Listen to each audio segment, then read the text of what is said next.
On a mild evening in one of the most affluent corners of Washington, D.C., where wrought iron gates guarded quiet brick townhouses and old oak trees dripped onto empty sidewalks, a sharp knock shattered the stillness.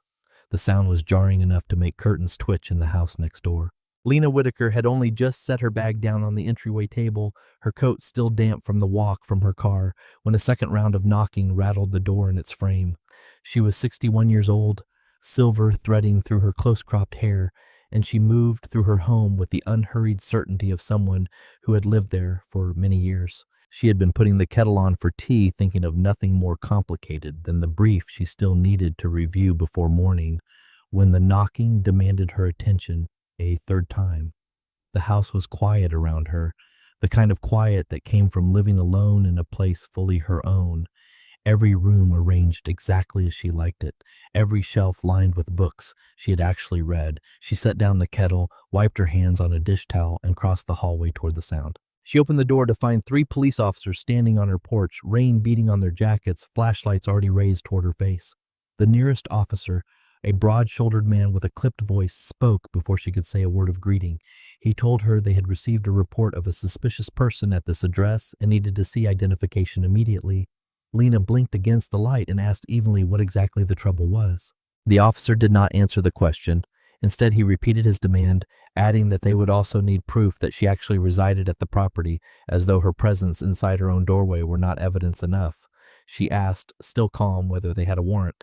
The word seemed to land wrong in the officer's ear, and his jaw tightened as the atmosphere on the porch shifted from routine to something harder. Behind him, his 2 colleagues shifted their weight from foot to foot, water dripping steadily off the brims of their caps, their eyes moving between Lena and the dark windows of the house behind her, as though expecting someone else to appear.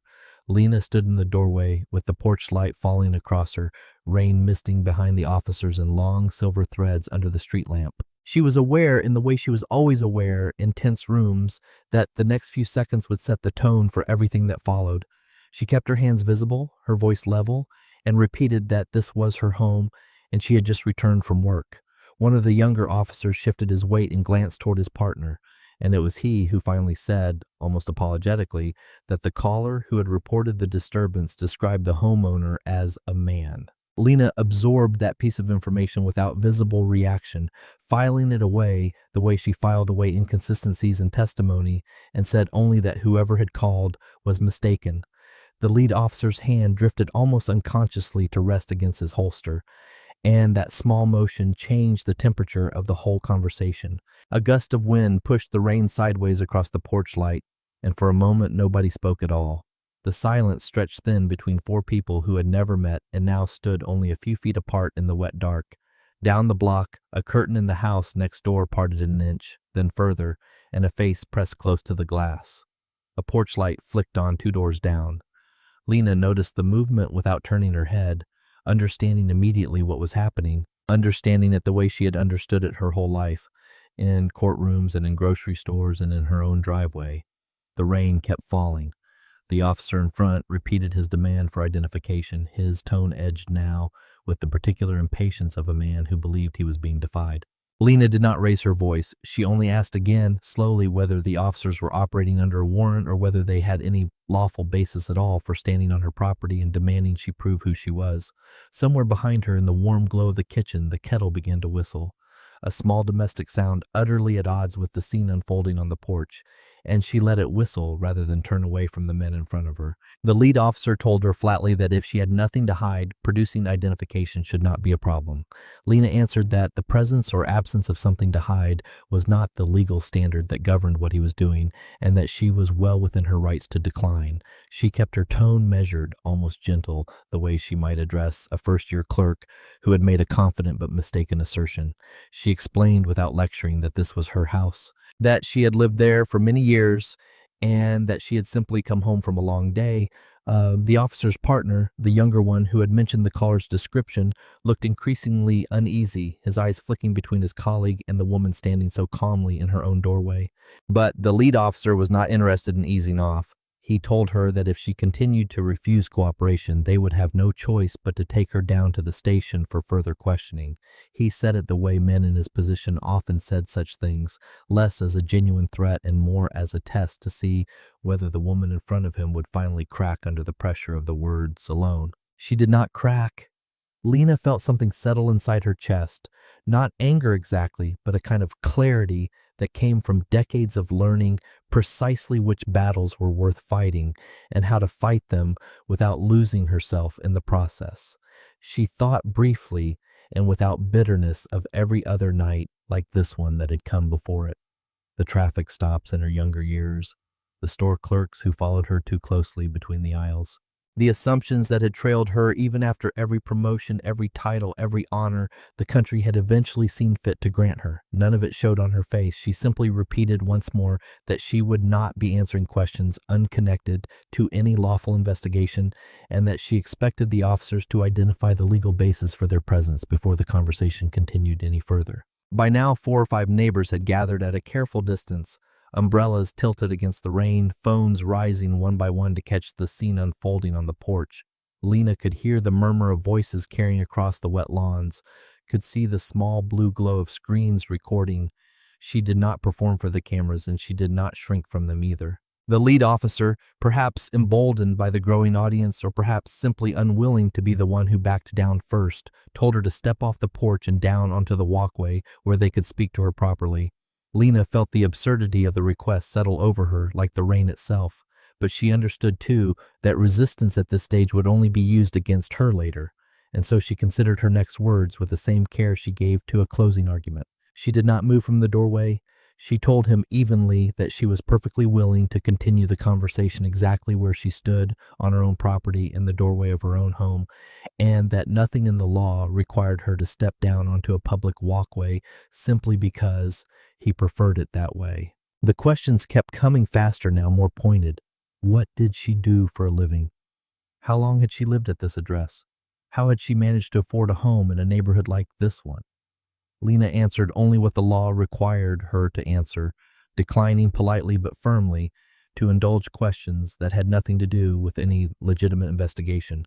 Her refusal, delivered without heat, seemed to irritate the lead officer more than open hostility would have. He pressed harder, demanding to know why an innocent person would refuse to simply explain herself if she truly had nothing to fear. Lena replied that innocence was never conditioned on a willingness to surrender one's rights, and that she would continue answering only the questions the law obligated her to answer. She could see in the tightening of his jaw and the flush rising along his neck that her composure was doing something to him that outright defiance never could have. It left him nothing to push against, no anger to match with his own, only a wall of quiet, immovable reason.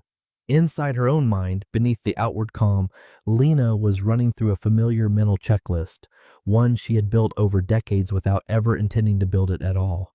She noted the officer's posture, the position of his hand near his belt, the distance between herself and the door frame, the location of her own phone on the entryway table, just out of reach. She had taught herself long ago never to let a tense encounter with an armed stranger catch her without some awareness of the room around her, an awareness that had nothing to do with guilt and everything to do with survival, a quiet vigilance carried by so many people who looked like her, regardless of the letters after their names or the buildings they worked inside during the day. She kept her voice steady even as this quiet calculation continued beneath the surface, refusing to let the officer see anything but the composure she had chosen to present. A woman from 2 houses down leaned toward her companion and murmured that she had never seen this person on the block before, not once, not in passing, not at the mailbox. Her companion offered, in a voice not quite low enough to be private, that perhaps the woman on the porch was merely staying there, a guest or a renter rather than the true owner. The words drifted across the wet grass and reached Lena's ears easily enough, and she absorbed them the same way she absorbed everything else that evening, without flinching, without correcting strangers who had no idea who she was or what she had spent a lifetime building. The social pressure in the air thickened with every passing minute, every raised phone, every whispered assumption.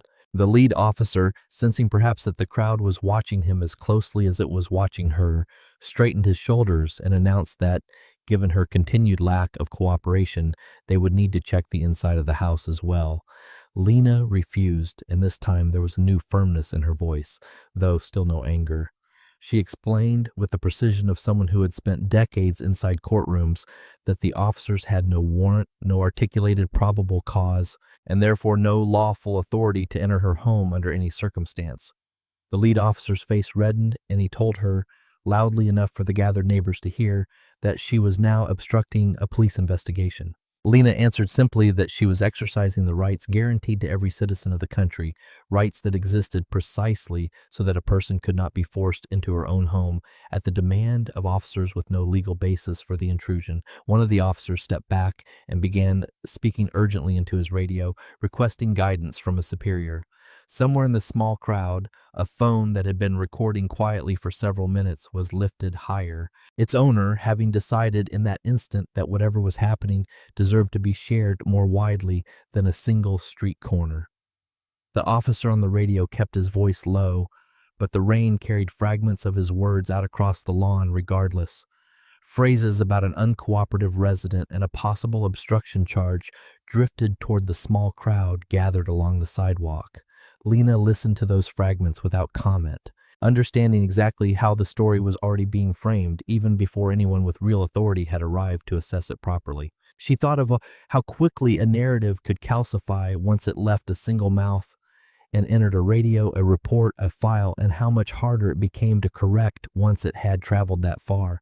Still, she said nothing further, choosing instead to let her silence stand as its own kind of statement, a refusal to fill the tense air with anything beyond what was strictly necessary. One of the neighbors, an older man who had lived on the block even longer than Lena, finally stepped forward from the small gathering and said, loudly enough for the officers to hear, that he did not recall any trouble ever coming from that house.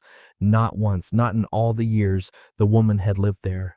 His voice carried an authority of its own, the authority of long residence, of a familiar face vouching for another even without knowing her well, and it seemed to unsettle the lead officer more than anything Lena herself had said.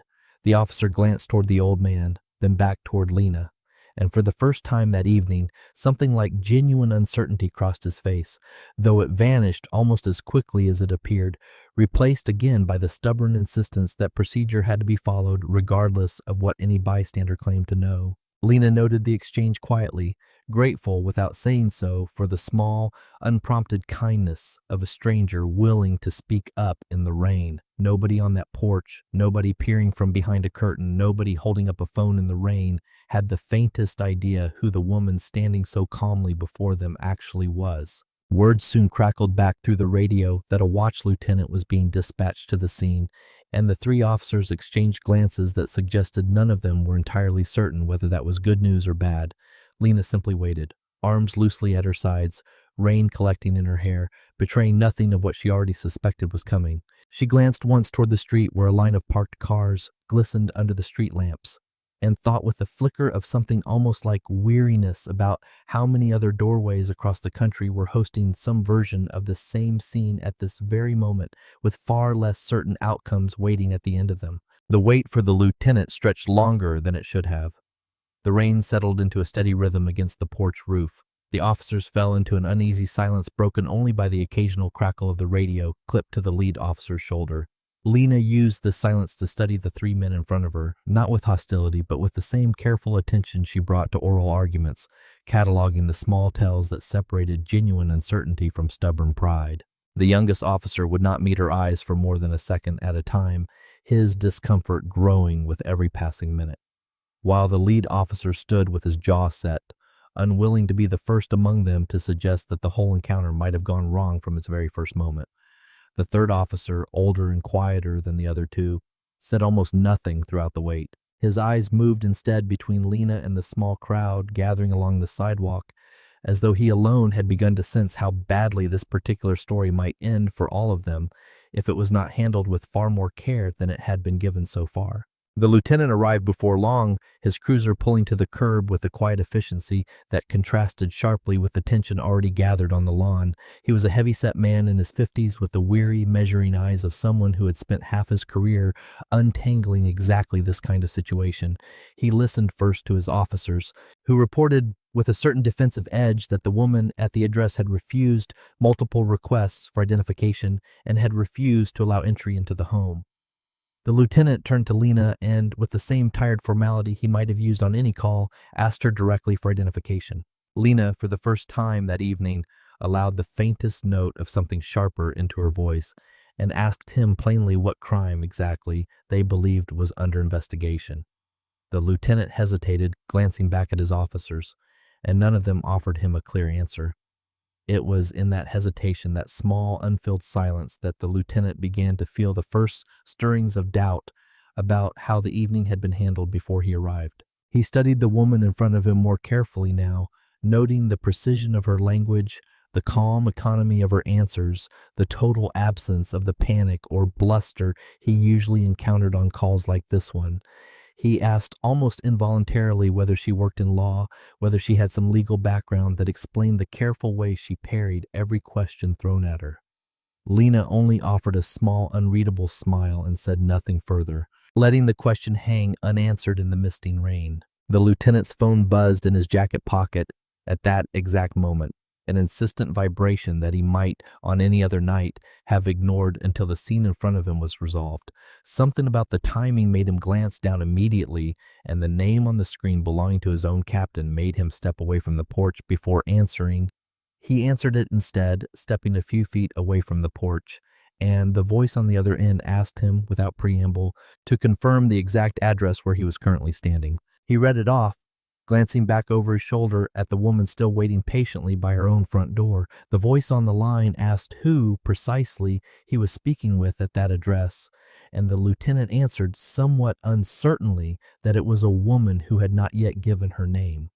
There was a pause on the other end of the call, several long seconds of silence that stretched out longer than seemed natural, and then the voice told him, in a tone suddenly edged with urgency, that he needed to verify the resident's identity immediately through the department's own internal system before anything further happened at that location. The captain's voice, usually flat and procedural over the radio, had taken on an edge the lieutenant had never heard from him before, and it was that edge, more than the words themselves, that told him something significant was happening that he did not yet understand. The lieutenant, unsettled now in a way he could not quite name, pulled out his mobile terminal and typed the address into the department database with fingers that had grown noticeably less steady. The screen returned a name almost instantly, along with a small photograph and a line of text beneath it that made his breath catch somewhere in his chest. He read it twice to be certain his eyes were not playing tricks on him in the rain and the poor porch light.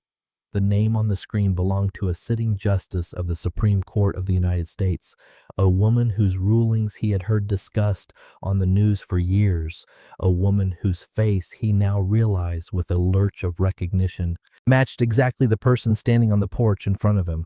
For a moment, the rain and the porch light and the murmuring neighbors all seemed to recede into the background, leaving only the small glowing screen in his hand and the sudden, sickening understanding of exactly how badly those tense minutes had gone.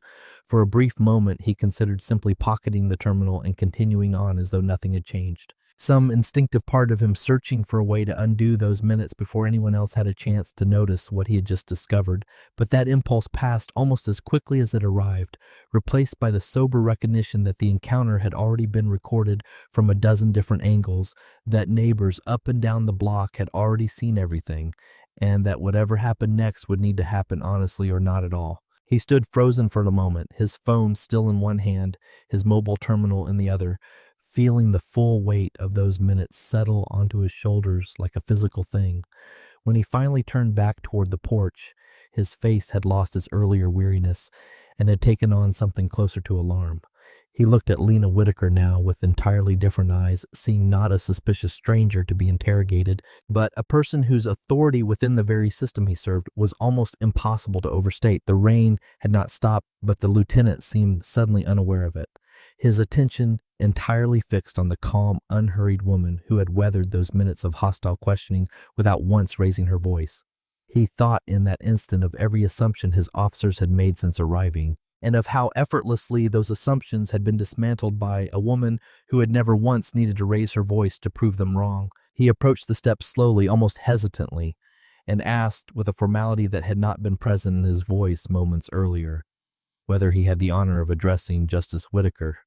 Lena looked at him steadily and gave a single, unhurried nod, offering no lengthy explanation, no recitation of her credentials, no performance of vindication. She did not need to announce her position to anyone standing on that lawn. The simple confirmation was enough, and she delivered it exactly as she delivered everything else that night, without excess and without apology. Behind the lieutenant, the two younger officers went rigid, their earlier confidence draining visibly from their postures as the truth of the situation settled over them. The man holding his phone up to record the scene lowered it slightly, his mouth open, clearly struggling to reconcile what he had just heard with what he had been filming for those tense minutes. Along the sidewalk, the neighbors who moments earlier had been whispering doubts about a stranger now stood in stunned, uncertain silence, their assumptions collapsing all at once. The mood on that block shifted with an almost physical force, the tension of interrogation giving way to something closer to disbelief. One of the younger officers, the one who had first mentioned the caller's mistaken description of the homeowner, went visibly pale, his hand falling away from his belt as though the weight of it had suddenly become unbearable. He glanced toward his lieutenant, then toward the woman on the porch, then back at his lieutenant again, searching for some cue about what he was supposed to do or say in the wreckage of those minutes. The lieutenant did not wait for further prompting. He turned sharply to his officers and ordered them, in a low but unmistakable voice, to stand down completely and adjust their conduct immediately. His earlier deference to their version of events now replaced by something closer to concern for how badly the situation had already gone. He apologized to Lena directly, his voice lower now, stripped of the procedural formality he had used only minutes before, and told her plainly that the department had failed her that evening in a way he intended to document without omission. He asked her hesitantly whether she wished to file a formal complaint against the officers involved, or whether she preferred the matter be handled through internal channels alone.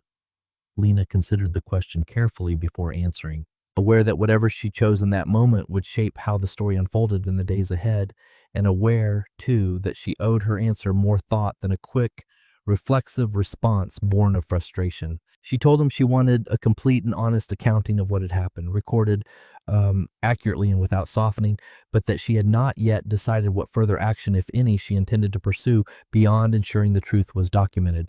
The lieutenant nodded, understanding immediately that her restraint was not indifference but discipline, the same discipline she had shown throughout the entire encounter. And he assured her that his own report would omit nothing regardless of how it reflected on the department or on himself personally. Lena raised a hand slightly, not to silence anyone, but simply to draw the moment back towards something steadier than shock. She told them in the same even voice she had used throughout that what mattered that night was not who she happened to be. She said that the far more important question was what would have happened if she had been an ordinary citizen instead, someone without a title that made a lieutenant's blood run cold when it appeared on a screen. The rain continued to fall softly around them as she spoke, and the small crowd on the sidewalk grew quieter still, sensing that something more significant than gossip was now unfolding in front of them.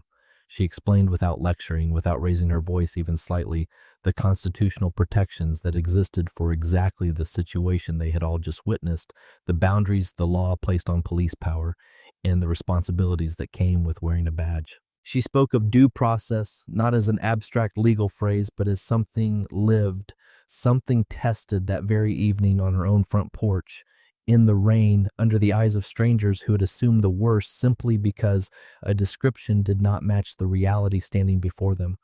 She reminded them, gently but unmistakably, that the standard for how citizens are treated by the police cannot depend on who those citizens turn out to be once their identity is confirmed. Several of the officers lowered their eyes as she spoke, the weight of her words landing with a precision that no shouted accusation could have matched. The lieutenant, to his credit, did not interrupt or attempt to defend the actions of his officers. He simply listened, absorbing each point with the grim attentiveness of a man who understood he would be filing an extensive report before the night was through. The person who had been recording the entire encounter finally lifted the phone again, this time not out of suspicion but from the instinctive understanding that what was unfolding deserved to be witnessed in full. And the stream, already quietly building an audience minute by minute, continued uninterrupted into the night. Lena continued, her tone never once tipping into anger, explaining that a badge carried with it an obligation heavier than the authority it granted, an obligation to question assumptions rather than act on them, to slow down rather than escalate, to treat every doorway as though the person standing behind it deserved the full protection of the law, regardless of how a hurried phone call had described them. She said that she had spent her career studying exactly these principles from the inside of courtrooms, weighing arguments from both sides, and that nothing she had studied over those decades mattered more than the plain, simple fact that the law was supposed to apply the same way to everyone, whether or not anyone ever discovered their name. The lieutenant nodded slowly at that, his earlier discomfort giving way to something like genuine reflection. And one of the younger officers, the pale one, murmured an apology of his own, quiet and unrestrained, the first honest thing he had said all evening. By morning, the footage had traveled far beyond the quiet street where it had been recorded, spreading first through small circles of concerned neighbors and then rapidly outward into a much wider public conversation. News outlets picked up the story within hours, running segments that dissected every moment of the encounter, from the initial knock on the door through the lieutenant's stunned recognition on the porch. Public reaction split quickly along familiar lines, some viewers outraged at the treatment a sitting justice had endured in her own home. Others focused more broadly on what the episode revealed about how ordinary citizens without her stature might have been treated under identical circumstances. The police department, facing mounting scrutiny, announced within a day that it was opening a formal internal investigation into the conduct of the responding officers. Legal analysts appeared on evening broadcasts to walk viewers through the relevant principles at stake, explaining carefully what a valid request for identification actually required under law, what protections a homeowner retained against warrantless entry, and what the accepted standard of reasonable suspicion demanded before officers could escalate an encounter the way this one had escalated. Commentators debated the episode from every possible angle in the days that followed, some focusing on the failure of the initial dispatch call, others on the conduct of the officers once they arrived, still others on the broader pattern the incident seemed to represent across many communities far beyond that one quiet street. A handful of civil rights organizations issued statements calling for a full accounting of the department's protocols, while several retired officers appeared on panels defending the instinctive caution that had shaped the initial response, even as they acknowledged that caution had clearly curdled into something far less defensible by the time the lieutenant arrived. Lena herself declined every interview request that flooded in through the court's public affairs office, choosing instead to let the footage and the department's own findings speak for themselves rather than adding her voice to an already crowded conversation. Law professors from universities across the country began citing the encounter in their lectures within days, using it as a live, unfiltered illustration of principles that usually lived only in textbooks and case reports. They pointed to the exact moment the officers demanded entry without a warrant as a textbook violation of long-settled precedent, and to the persistent questioning about her finances and her tenure at the address as a separate, equally troubling overreach unrelated to any legitimate investigative purpose. Editorial boards at several major papers ran pieces contrasting the outcome of that night with countless similar encounters that had ended in tragedy rather than apology, noting soberly that the only meaningful difference in this case had been a records check that happened to return an unmistakable name. The conversation, once it left the narrow frame of a single porch in a single neighborhood, grew into something far larger, touching questions the country had been circling for years about who got the benefit of the doubt at their own front door and who did not. Inside the department, the fallout moved quickly from public relations to something more personal. The younger officer who had first repeated the caller's flawed description began replaying the entire encounter in his mind, recognizing, perhaps for the first time in his young career, how quickly assumption had hardened into certainty on that porch, and how close the situation had come to spiraling into something none of them could have taken back. He said little to his colleagues in the days that followed, spending most of his shifts unusually quiet, turning the events of that rainy evening over again and again, as though searching for the exact moment where a different choice might have changed everything. The lieutenant, for his part, chose not to minimize what had happened in his official account. He sat down within 2 days and wrote a full, unflinching report that laid out every decision made on that porch, including his own, refusing to soften the record even where it reflected poorly on the department he had served for many years. Word came down from the department's senior leadership that a public statement would be necessary, and by the end of that week, a press conference had been scheduled to address the matter directly. The room was full when the department's chief stepped up to the podium, cameras arranged in tight rows, reporters leaning forward with notepads and recorders raised. He began, without preamble, by offering a direct and public apology to Justice Whitaker for the way she had been treated at her own front door, acknowledging plainly that the actions of his officers had fallen well short of the standard the department claimed to uphold. He walked the assembled press through the findings of the internal investigation, detailing specifically where protocol had been violated, where assumptions had substituted for evidence, and where officers had exceeded the authority actually granted to them under law. He announced that disciplinary measures were already underway for those most directly responsible, and that the department would be implementing new mandatory training focused specifically on encounters like the one that had unfolded that rainy evening. His tone throughout was measured, neither defensive nor performative, the tone of a man who understood that the credibility of his department depended on how honestly he was willing to confront its failures. He also announced, toward the end of his remarks, a broader review of how dispatch calls were handled across the entire department, acknowledging that the initial report describing a suspicious person had been accepted and acted upon without sufficient scrutiny of its details, and that this failure, occurring long before any officer ever reached the porch, deserved just as much attention as everything that followed. Reporters pressed him on specifics, asking what consequences the responding officers would actually face, and he answered as directly as departmental policy allowed, promising that a full account would eventually be made public once the disciplinary process concluded. The lieutenant sat in the front row throughout the press conference, his own report having formed much of the backbone of the chief's remarks. And when a reporter asked him afterward how the encounter had affected his view of his own department, he answered simply that it had reminded him why every single stop, no matter how routine it seemed at first, deserved the full weight of careful, deliberate judgment. Lena Whitaker, when it came her turn to speak, chose her words with the same restraint she had shown from the very first knock on her door. She made clear without hesitation that she had no interest in using the incident as a platform for personal retaliation and no desire to see anyone's career destroyed as a symbolic gesture rather than a genuine correction. She spoke instead about the deeper principle the entire episode had illustrated. The idea that a system's strength was never measured by its ability to avoid every mistake, but by its willingness to confront those mistakes honestly and repair them when they occurred. She reminded the room, gently but firmly, that the protections she had exercised on her porch that night belonged to every citizen equally, regardless of title, regardless of neighborhood, regardless of how a hurried caller might have described them to a dispatcher. Reporters in the room grew quiet as she spoke, sensing that what they were witnessing was not a woman seeking vindication, but a jurist offering in real time a lesson in the very principles she had spent her career interpreting from the bench. A reporter near the front asked her directly whether she believed the officers involved should lose their positions entirely, and Lena considered the question for a long moment before answering that termination decisions belonged properly to the department's own disciplinary process, not to her personal preference, and that she trusted the record now on file to speak clearly enough on its own.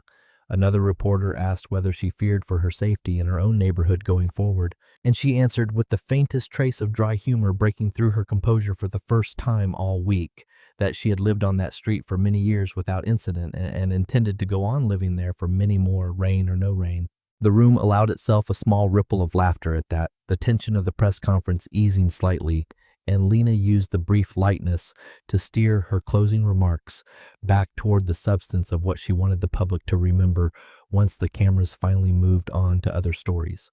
She spoke for only a few more minutes, describing, without naming anyone directly, the specific moments on her porch that had troubled her most, not the initial knock, which she understood could sometimes be an honest mistake, but the repeated escalation that followed it, the demand that she abandon her own doorway, the threat of entry into a home the officers had no lawful basis to search.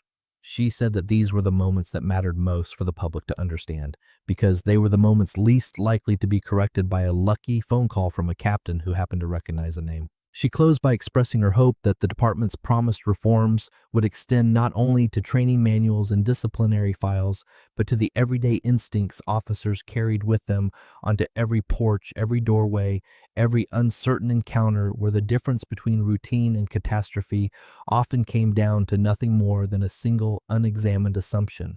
The next morning dawned clear after days of rain, the wet streets finally drying under a pale autumn sun. Lena Whitaker rose early, dressed in the dark robes she had worn to the court 1,000 times before, and made her way up the wide marble steps toward the building's great bronze doors. She paused for only a moment at the top of the stairs, looking out over the plaza below, where the same city that had watched her story unfold now carried on its ordinary business, entirely unaware that the woman climbing those steps had only days earlier stood in the rain, proving her own right to exist peacefully inside her own home. There was no lingering suspicion in the glances that passed her now, no hesitation, no assumption that she did not belong exactly where she was standing. She crossed the threshold into the building, and the great doors closed quietly behind her, sealing away the noise of the street and the memory of that difficult night. Inside, the marble corridors were quiet in the particular way that only that building ever seemed to achieve. Footsteps swallowed by the high ceilings. Voices lowered instinctively out of respect for the work conducted within its walls. Lena walked those corridors the same way she always had, unhurried, deliberate, carrying with her the same steadiness that had seen her through a rain-soaked porch and a press conference full of cameras alike. She thought briefly of the lieutenant's face when the name on his screen had finally registered, of the young officer's quiet apology, of the neighbors whose whispered assumptions had dissolved so completely once the truth arrived. None of it had changed who she was. It had only revealed, briefly and uncomfortably, how much still depended on circumstances that should never have mattered in the first place. She settled into her chambers that morning much as she had settled into them on countless mornings before. A stack of briefs waiting on the corner of her desk, a cup of tea cooling untouched beside them, the tall windows letting in the same pale autumn light that had greeted the city all week. A clerk knocked softly and asked, with visible hesitation, whether she was doing well after everything that had happened, and Lena answered honestly that she was. That the discomfort of that evening had already folded itself into the long, uneven record of a life spent proving, again and again, a belonging that should never have required proof at all. She told the clerk, in words she would later repeat to no one else, that the value of the episode lay not in what it had cost her personally, but in what it had exposed publicly, and that exposure, however uncomfortable, was very often the only mechanism capable of forcing a slow system to correct itself. The clerk nodded and left her to her work, and Lena picked up the first brief from the stack, already turning her attention back to the quieter, steadier rhythms of the job she had spent a lifetime earning the right to do. What remained, long after the cameras had moved on to other stories and the department's promised reforms had begun their slow, uneven implementation, was the simple truth the entire episode had laid bare for anyone willing to see it. A citizen's rights could never be allowed to depend on rank or title or the eventual revelation of who that citizen happened to be once a records check finally returned an answer. The law existed to protect the ordinary person on the porch just as fully as it protected the extraordinary one, and any system that only remembered this truth after the fact had already failed the test it claimed to uphold. Lena Whitaker had not needed her position to be treated with basic dignity that night. She had needed only the law to be applied as it was written, evenly to everyone, regardless of what a description over a phone line happened to say. That in the end was the only verdict that mattered, delivered not from behind a bench, but from a rain-soaked porch, where, for a handful of tense and uncertain minutes, the true measure of justice had been tested in the most ordinary of places, a woman's own front door.